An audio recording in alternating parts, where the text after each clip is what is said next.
If you want to build a modern skyscraper, you don't just guess your way to the top. You hire structural engineers, architects, and foremen with years of specialized training and professional certifications. But finance operates under a different set of rules. It is one of the only professional fields where someone with zero training can step in and outperform a veteran with decades of experience.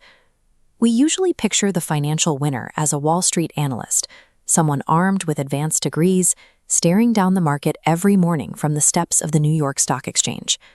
Yet, the history of investing includes cases of retired janitors and blue-collar workers who quietly amassed multi-million-dollar portfolios over decades, completely unnoticed by the system. This gap between the professional and the amateur suggests that wealth isn't solely a product of high intelligence or an elite education. It requires a specific set of personal traits that schools rarely teach. We are often taught to treat money like a physics problem. We assume that if we master enough formulas and monitor enough spreadsheets, the math will eventually provide the right answer. The flaw in this logic is that a spreadsheet cannot predict how you will react when your life savings are at stake.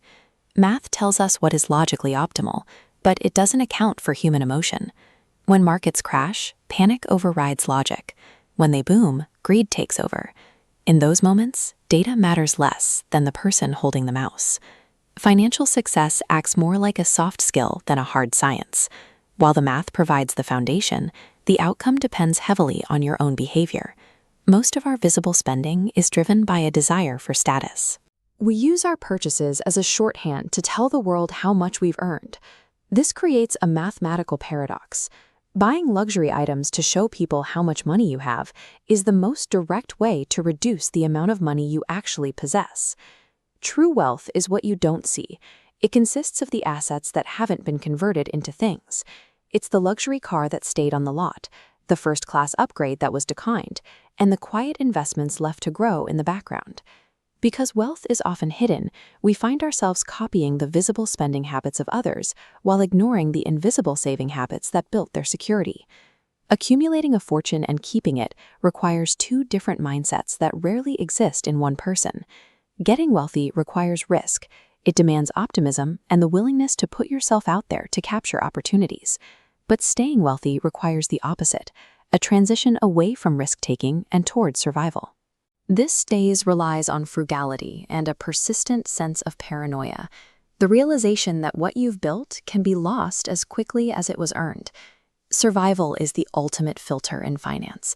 The most successful investors aren't necessarily the ones with the highest returns in a single year, but the ones who stayed in the game the longest. Staying in the game allows you to tap into the most powerful force in finance, compounding. We often feel the urge to time the market for quick wins. But math shows that the largest gains come from simply maximizing your time in the market. This graph shows how compounding actually works. For the vast majority of the timeline, the growth looks flat and unremarkable. The massive vertical spike only happens in the final chapters. Human brains are wired for linear thinking. We expect our progress to follow a straight line. Because compounding doesn't feel intuitive, we often abandon our strategy right before the curve starts to turn upward. Trusting this math requires the discipline to do nothing. It means leaving your investments alone for decades, even when the world feels chaotic. If we move past the traditional pursuit of luxury goods, we find a different goal for building wealth. The most valuable dividend money can pay is the ability to control your own schedule. This means having the autonomy to direct your own day, every day. It is the practical luxury of waking up and deciding exactly how to spend the next 12 hours without needing anyone else's permission. You have more control over this outcome than you might think, because the behavior that drives it is entirely up to you.